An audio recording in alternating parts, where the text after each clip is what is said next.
Bom, pessoal, nesse vídeo agora nós vamos estar falando sobre a ascensão do nazifascismo. Para a gente entender novamente a questão do fascismo na versão alemã, nós precisamos entender o cenário pós-Primeira Guerra. Ainda no cenário da Primeira Guerra, nós vamos ter a queda do Império Alemão e a ascensão da República de Weimar. A República de Weimar, que nasce como uma proposta liberal, ela que vai ser a responsável pela assinatura dos termos do Tratado de Versalhes em 1919.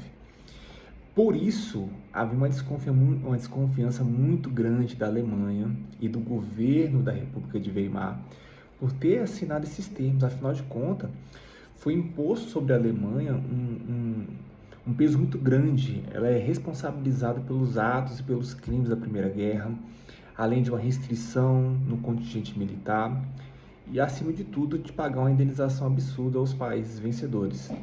Embora haja um entusiasmo em relação às novas direções, ao novo governo, havia também uma desconfiança. E durante toda a sua existência, a República de Weimar ela enfrentou uma instabilidade política e social muito grande. Havia muitos grupos que se opõem a ela.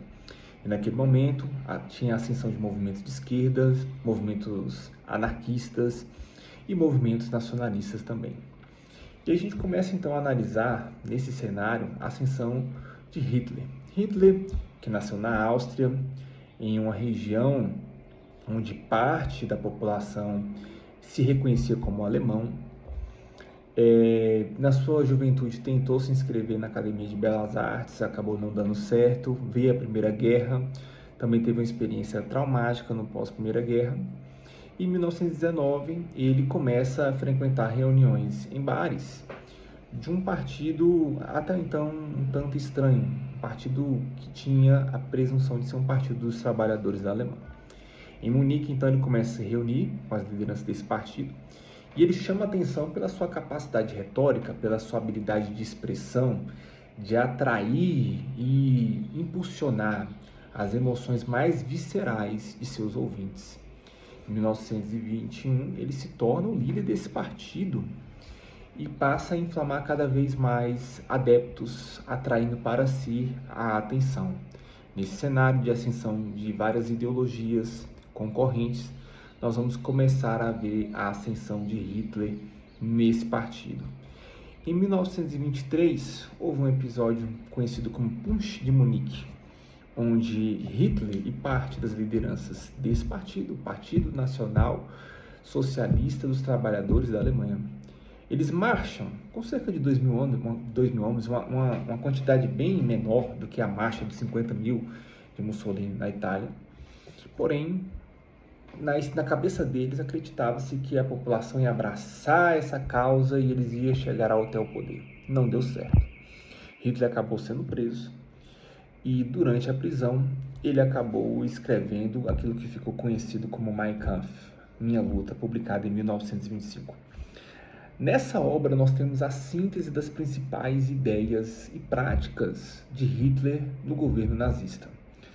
Em primeiro lugar, a crítica aos judeus, uma postura brutalmente antissemita.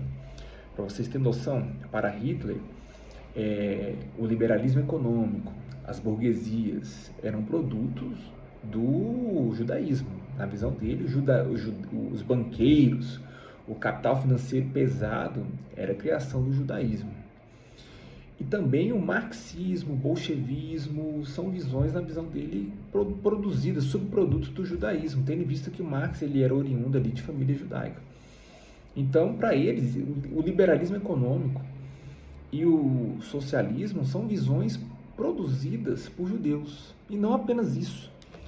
Na visão de Hitler, a derrocada da Alemanha na Primeira Guerra Mundial, ela foi causada por judeus infiltrados no exército alemão, no governo alemão, em setores estratégicos que traíram a nação alemã.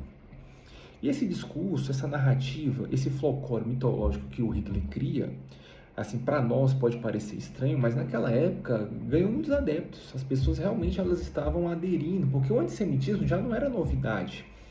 A gente observa uma postura antissemitista, existem visões assim, claro, em proporções bem menores, tá, pessoal? na Idade Média, na modernidade, e aqui na composição da formação da Alemanha, essas ideias estavam lá presentes. Então Hitler ele vai utilizar esses grandes eventos e jogar dentro desse arcabouço mitológico que ele está criando para criar um inimigo único da nação alemã, os judeus. Então, em primeiro lugar, é uma obra que vai ser extremamente antissemita, vai responsabilizar os judeus pela crise econômica, pela ascensão do socialismo. Professor, mas lá no Partido Nacional Socialista, o Hitler dizia que ele era o verdadeiro socialismo, que ele iria trazer emprego para a nação alemã, para o crescimento da potência alemã. É nesse sentido que ele se propõe a ser um socialista, mas não no sentido bolchevique, marxista, leninista, trotskista, etc. Então, em primeiro lugar, é antissemita. Em segundo lugar, existia também a defesa de um espaço vital, o Lebensraum. A visão dele, a Alemanha deveria se tornar um grande império. E para se tornar esse grande império, ela deveria anexar territórios. Parte da Tchecoslováquia, a Áustria, Polônia, algumas regiões ali na Noruega, a região da Renânia, a remilitarização dessa região, a Alsácia-Lorena. A partir daí construiu o Império Alemão, que na visão de Hitler seria um império de 1000 anos. Então deveria ser necessário a ocupação e a construção desse espaço vital. Então esse é um ponto sim importantíssimo que a gente observa na obra de Hitler. E em terceiro ponto, a defesa de uma raça superior, que na visão dele seria essa raça ariana. Historicamente, o que a gente tem de informação os arianos seriam uma etnia oriunda da Ásia, que em partes deu origem à primeira etapa da ocupação e civilização na Índia, não é a Índia contemporânea como nós conhecemos, e também parte do Irã. Na filologia ali, como ciência no século XIX, muitos indivíduos passaram a estudar etnias, línguas. Hitler ele bebe de algumas dessas fontes, mas ele cria para si um conceito próprio de raça ariana. Os arianos teriam características físicas próprias, teriam uma estética e também seria uma raça robusta e teria as qualificações para dominar outros povos. Esse conceito de raça, ela vai impactar outras visões também, vai adotar uma postura de eugenia, entre outras questões. Então a gente tem o terceiro ponto aí que eu falei para vocês, a defesa de uma raça superior. Após a prisão, o Hitler é solto, a gente tem o retorno às atividades do partido, que naquele momento tinha um crescimento muito tímido no Reichstag, no parlamento alemão. A Alemanha era um regime no qual nós tínhamos uma presidência, essa presidência também tinha um cargo de primeiro-ministro e de chanceler. O parlamento alemão começa a ter uma ocupação ali muito tímida desses nazistas, até que vem o ano de 1929. De 1924 a 29, a Alemanha passou por um breve suspiro, uma recuperação econômica muito pelo plano Davis, pela contração de empréstimos, pelo investimento norte-americano, mas com a crise de 29 afeta os Estados Unidos, afeta a Alemanha, afeta boa parte das economias ocidentais, que em algum grau tinham alguma relação econômica com os Estados Unidos. Na Alemanha não é diferente. O desemprego sobe, em 32, 33, essa porcentagem passa da casa dos 30%, e é justamente nesse cenário de caos, de instabilidade política, porque a República de Weimar tinha muita dificuldade de se sustentar politicamente, de crise financeira, é nesse cenário que a gente tem um crescimento do fascismo, do caso do nazismo alemão. Nesse ambiente, Hitler ele nasce como uma figura com prerrogativas messiânicas. É alguém que vai tirar a Alemanha dessa situação, que vai trazer emprego para os alemães. Em 30 de janeiro de 1933, o presidente Paul von Hindenburg, ele convida Hitler para ser chanceler do Reich. O que significa isso na prática? As forças conservadoras tinham um pouco de receio com esse movimento que estava em ascensão e que a partir de 32 começou a crescer exponencialmente no parlamento alemão. Em 33 ele já ocupava ali em torno de 30% das cadeiras do parlamento alemão. Então qual era o objetivo deles? Não, vamos chamá-lo, vamos convidá-lo, que a gente consegue então domesticá-lo. A gente consegue então controlar essa força. Afinal de contas, ele também é um movimento anticomunista, antissocialismo, a gente pode usar ele ao nosso favor. Setores também das Forças Armadas, nesse primeiro momento, têm uma desconfiança, que é um movimento com a estética militar, mas um militar prussiano que batalhou a Primeira Guerra Mundial, tu acha que ele vai bater continência a um cabo da Primeira Guerra? Então existe uma resistência de certos setores, porém o Hitler é convidado. Ainda em 33, houve um episódio que vai marcar, porque a partir desse episódio a gente tem uma ascensão de Hitler mesmo ao poder. Houve uma tentativa de incêndio ao Reichstag, ao parlamento. Um suspeito foi preso, ligado aos comunistas. Isso gerou então a oportunidade perfeita para Hitler, que conseguiu incriminá-lo e conseguiu concentrar poder e adotar uma postura política mais centralizada.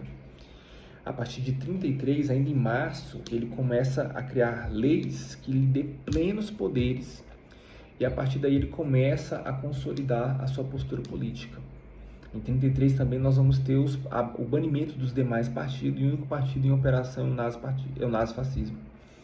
E em 34 nós temos a morte de Hindenburg, do presidente Paul von Hindenburg.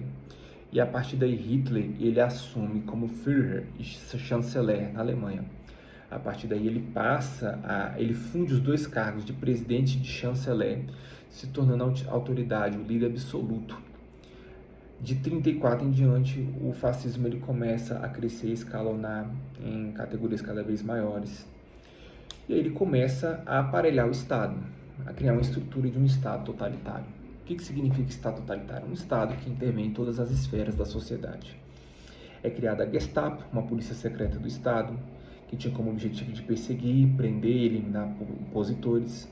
Ainda no início do movimento, do partido mesmo, do nazi-partido, existe um setor de dentro do partido chamado SA, os camisas pardas, era um braço paramilitar do partido nazista, responsável pela intimidação nas ruas. Eles tinham a obrigação de, com o uso da violência, perseguir judeus, ciganos, homossexuais. Então, essa era a função desse partido, ou desse setor de dentro do partido, que depois do episódio da Noite das Facas Longas, onde as principais lideranças foram abatidas, e a gente vai ter uma certa diminuição do poder da SA e um crescimento da SS, que é uma força de elite também do partido, que vai ser incorporada pelo Estado, responsável pela segurança do regime e principalmente pelos campos de concentração na figura do Himmler.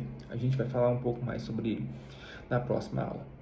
Ao longo desse tempo também, Hitler ele começou uma postura de rearmamento da Alemanha. Há uma violação clara ao Tratado de Versalhes, que dizia de forma clara: a Alemanha não pode ter um contingente maior de 100 mil soldados. A Marinha não pode ter mais de 15 mil marinheiros. A Alemanha está proibida de ter submarino. E Hitler já vai justamente fazendo o oposto. Hitler ele começa a escalonar o poder, começa a desenvolver armamento, começa a crescer o exército. E aí a gente tem a ascensão de fato do Terceiro Reich. O primeiro Reich foi o Sacro Império Romano Germânico. O segundo Reich, a Alemanha unificada sob a liderança de Otto von Bismarck. E o terceiro Reich agora na liderança do Führer, do próprio Hitler.